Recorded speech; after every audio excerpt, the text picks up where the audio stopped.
तो जब मुझे पैदा हुआ तो आम बच्चों की तुलना में थोड़ा कमज़ोर था। फिर जब मैं 3-3.5 साल का हुआ तो मुझे पैरों में दर्द स्टार्ट हो गया। फिर ये धीरे धीरे दर्द यहाँ तक आया, घुटनों तक आया, घुटनों से फिर वो आगे आया। तो फिर धीरे धीरे एक टाइम ऐसा आ गया था कि मैं अपने हाथ से अपना मुंह धो सकता था। तो क्या था कि फिर वो जर्नी ऐसी थी कि डॉक्टर ये बोलते हैं कि ये बीमारी 99.9% क्योरेबल नहीं है, रूमेटिक आर्थराइटिस। मैं कहता हूँ कि बीमारी 200% क्योरेबल है।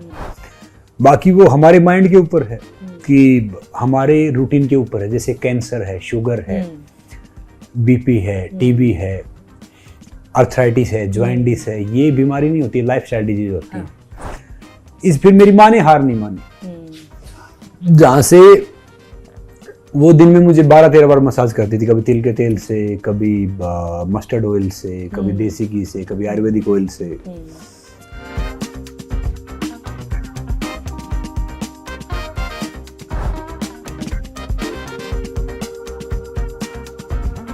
मोस्टली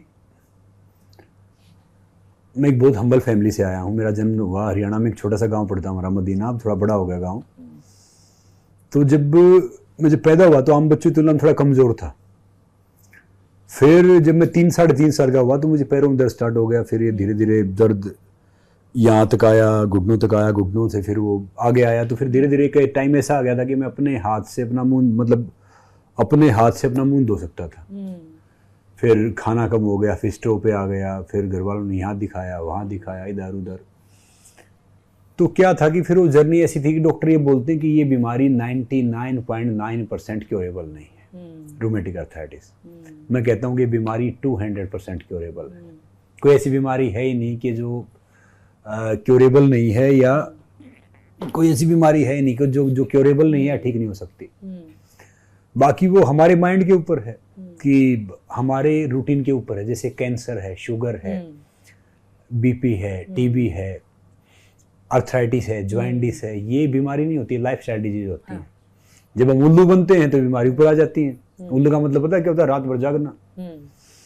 फिर जब हम ठीक ठाक होते हैं तो चली जाती हैं। और आजकल के जो बच्चे हैं वो उल्लू ही हैं। वो कहेंगे कि जो नए बच्चे हैं, आई एम पार्टी एनिमल। फिर वो पार्टी एनिमल 40 के बाद चलते फिरते फिर केमिस्ट बन जाते हैं। 4 बजे खानी है, 7 बजे खानी है, 8 बजे खानी है।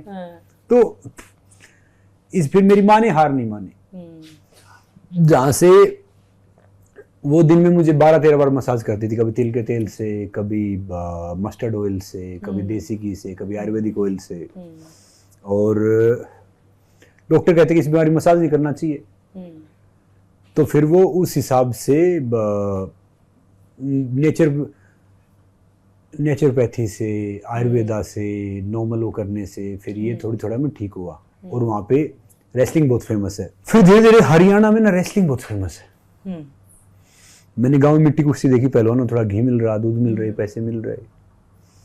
तो मैंने तो काश यार मैं भी पहलवान होता, रेसलर होता।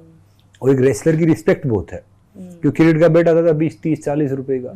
बैडमिंटन, टेनिस तो आज भी नहीं है वहाँ पे इतना। थोड़ा बहुत जो शहरों में बच्चे खेलते, गांव में इतना नहीं है। और लंगोट आता था 5 रुपए का। कभी माँ ने सील दिया, कभी बहन ने सील दिया। तो एक शरीर अच्छा हो जाए, नॉर्मल अच्छा हो जाए, उसमें ऐसी जर्नी स्टार्ट की। और ये बीमारी तो मतलब मैं बता नहीं सकता, बहुत टफ थी कि आप उठ जाते हो, आपकी आंखें खुली हैं, मगर आपको बॉडी हिलाने में घंटा लग जाता है। आप दर्द से कहराते हो। जब धूप निकलती है फिर आप नेचर कॉल के लिए कहीं जाओगे, लकड़ी के सहारे, नॉर्मली सहारे। तो आज भी मेरे पैर की उंगलियां टेढ़ी हैं। तो डॉक्टर कहते थे कि भैया ये चीज़ है, वो चीज़ है। मगर ठीक है, जो चीज़ आपको चैलेंज करती है ना, वही आपको चेंज करती है। अगर सारी चीज़ें नॉर्मल रहे ना।